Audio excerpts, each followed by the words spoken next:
To kick off the ASEAN summit, the FIFA president handed out these customized football shirts to the leaders of the 10-member Association of Southeast Asian Nations.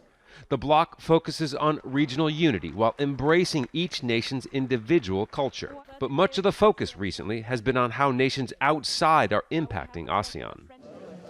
Chinese Premier Li Keqiang spoke to the group's leaders. Several ASEAN nations have territorial disputes with China, and he welcomed progress in negotiations for a code of conduct in the South China Sea. Beijing has been accused of delaying those talks for years while it built islands on disputed reefs in waterways critical to shipping and thought to have huge oil reserves underneath. Indian Prime Minister Narendra Modi also met the leaders. He did not mention the ongoing negotiations between 16 countries on a regional free trade deal known as RCEP.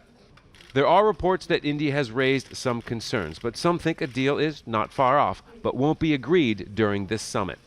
The fact is that the region needs this deal.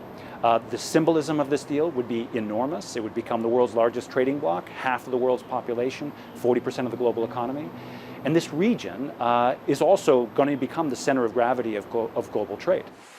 And that's something that would be good news for some ASEAN nations that have been hurting under pressure from the ongoing U.S.-China trade war.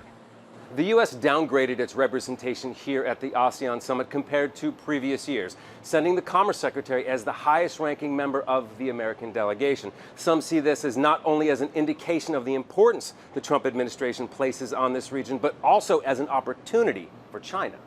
When all the leaders of the Asia-Pacific, the ASEAN-related summits, when they show up without the U.S. president counterpart, it's going to undermine U.S. interests and also the interests of the other countries in the region that are looking for a kind of a counterbalance to China. So the unity within ASEAN might become more important than ever as nations outside the region jostle for influence. Scott Heidler, Al Jazeera, Bangkok.